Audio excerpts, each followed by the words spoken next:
Работай, блядь! Работай!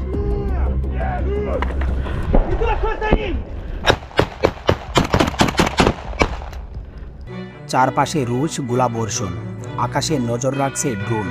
সামনে মাত্র প্রায় 100 মিটার দূরে শত্রুর অবস্থান, আর সেই অবস্থান থেকে মুহূর্তেই শুরু হতে পারে মেশিন গানের গুলি। তারপরও পিছু হটছে না ইউক্রেনীয় স্টল ইউনিট। তাদের লক্ষ্য শত্রুর অবস্থান দখল করা এবং দখল করা এলাকা নিজেদের নিয়ন্ত্রণে রাখা। কিন্তু এই অগ্রযাত্রার প্রতিটি মিটারই হয়ে উঠেছিল জীবন মৃত্যুর লড়াই। আজকের ভিডিওতে আমরা দেখব কিভাবে রুশ ড্রোন, মর্টাল ও মেশিন গানের তীব্র প্রতিরোধের মধ্যেও একটি ইউক্রেনীয় স্টল ইউনিট ধাপে ধাপে সামনে এগিয়ে যায় এবং শেষ পর্যন্ত একটি গুরুত্বপূর্ণ অবস্থান দখল করার চেষ্টা করে। রুশ অবস্থানের দিকে এগিয়ে যাওয়ার সময় ইউক্রেনীয় কমান্ডার ড্রোন থেকে পাওয়া রিয়েল টাইম তথ্য পাচ্ছিলেন। শত্রুর অবস্থান ধীরে ধীরে পরিষ্কার হয়ে আসছিল। কমান্ডার তার সৈন্যদের নির্দেশ দেন নিজ নিজ সেক্টর ধরে রাখতে এবং সতর্ক থাকতে। কিন্তু কিছুক্ষণের মধ্যেই রুশ ড্রোন তাদের গতিবিধি শনাক্ত করে। শুরু হয় মর্টাল হামলা। প্রথম গোলাগুলো ইউক্রেনীয় অবস্থানের খুব কাছেই বিস্ফোরিত হয়, ফলে সেখানে বেশি সময় থাকা আর নিরাপদ নয়। পরিকল্পনা অনুযায়ী তারা অবস্থান পরিবর্তন করে সামনে এগিয়ে যেতে থাকে। কিন্তু রুশ আর্টিলারি হামলা আরও তীব্র হয়ে ওঠে। গোলাগুলো আরও কাছাকাছি পড়তে থাকে। খোলা জায়গার মধ্যে দিয়ে এগিয়ে যেতে গিয়ে ইউক্রেনীয় সেনাদের বারবার দিক পরিবর্তন করতে হয়। কমান্ডারও পিছনে থাকেননি, তিনি সামনে থেকে নিজেদের দলকে নেতৃত্ব দিচ্ছিলেন। এ সময় হেডকোয়ার্টার থেকে নির্দেশ আসে থামবে না, সামনে এগিয়ে যাবে। গোলাবর্ষণের ঝুঁকি কমাতে ইউনিটটি দুইটি দলে ভাগ হয়ে যায়। দুই দিক থেকে এগিয়ে যাওয়ার ফলে রুশ বাহিনীর জন্য তাদের অবস্থান নির্দিষ্ট করা কঠিন হয়ে পড়ে। কিন্তু সামনে তখন আরও বড় বিপদ। রুশ পদাতিক সেনারা মাত্র প্রায় 100 মিটার দূরে।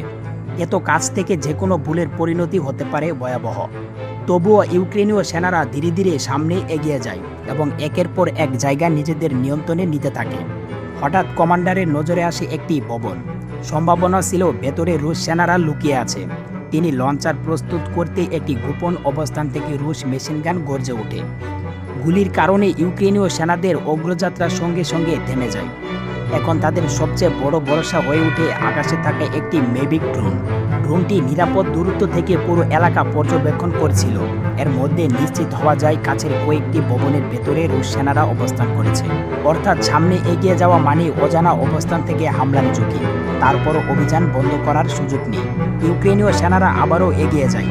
এবার লড়াই আরও কাছাকাছি চলে আসে। গ্রেনেড, মেশিনগান, ছোট অস্ত্র, মর্টাল এবং ড্রোন সবকিছু একসঙ্গে ব্যবহৃত হতে থাকে। কমান্ডার নির্দেশ দেন ভবনগুলোর উপর চাপ ধরে রাখতে এবং শত্রুকে রিগ্রুপ করার সুযোগ না দিতে। এরপর তিনি তার দুই দলকে দুই দিক থেকে এগিয়ে গিয়ে শত্রুকে ঘিরে ফেলার নির্দেশ দেন। ড্রোন থেকে পাওয়া তথ্য এবার বড় সুবিধা দেয়। রুশ মেশিনগানের অবস্থান শনাক্ত করা হয়। কমান্ডার সঙ্গে সঙ্গে আক্রমণের সংকেত দেন। একটি দল সামনে থেকে চাপ সৃষ্টি করে, অন্য দল পাশ দিয়ে এগিয়ে যায়। লক্ষ্য ছিল রুশ সেনাদের ভবনের ভেতরে আটকে রাখা। কিন্তু এর মধ্যে আবার শুরু হয় মর্টার হামলা। রুশ মর্টার দল ইউক্রেনীয় সেনাদের নতুন অবস্থানের কোঅর্ডিনেট পেয়ে যায়। একটির পর একটি গোলা তাদের দিকে আসতে থাকে। কমান্ডার বুঝতে পারেন এক জায়গায় দাঁড়িয়ে থাকা এখন অত্যন্ত বিপজ্জনক। তাই আবারও তিনি সামনে এগিয়ে যাওয়ার নির্দেশ দেন। এক পর্যায়ে একটি গ্রেনেড ভবনের কাছে বিস্ফোরিত হয়। ধ্বংসাবশেষে চারদিকে ছড়িয়ে পড়ে। তবুও আকাশে থাকা মেভিক ড্রোনটি তার কাজ চালিয়ে যায় এবং ইউক্রেনীয় কমান্ডারকে শত্রুর অবস্থান সম্পর্কে তথ্য দিতে থাকে। কিছুক্ষণ পর আরও ইউক্রেনীয় সেনা এসে অভিযানে যোগ দেয়। তারা একটি ধ্বংসপ্রাপ্ত ভবনের ভেতরে সাময়িক আশ্রয় নেয়। কিন্তু বিপদ তখনও শেষ হয়নি। কমান্ডার আগের মেশিনগান অবস্থানটি লক্ষ্য করেন এবং সেখানে আরও একটি গ্রেনেড ব্যবহার করা হয়। সৈন্যরা ভবনের ভেতরে প্রবেশের প্রস্তুতি নিতে আবার মর্টার হামলা শুরু হয়। একটি বিস্ফোরণ খুব কাছেই ঘটে, তবুও তারা থামে না। সৈন্যরা ঘরের ভিতরে ঢুকে তল্লাশি শুরু করে।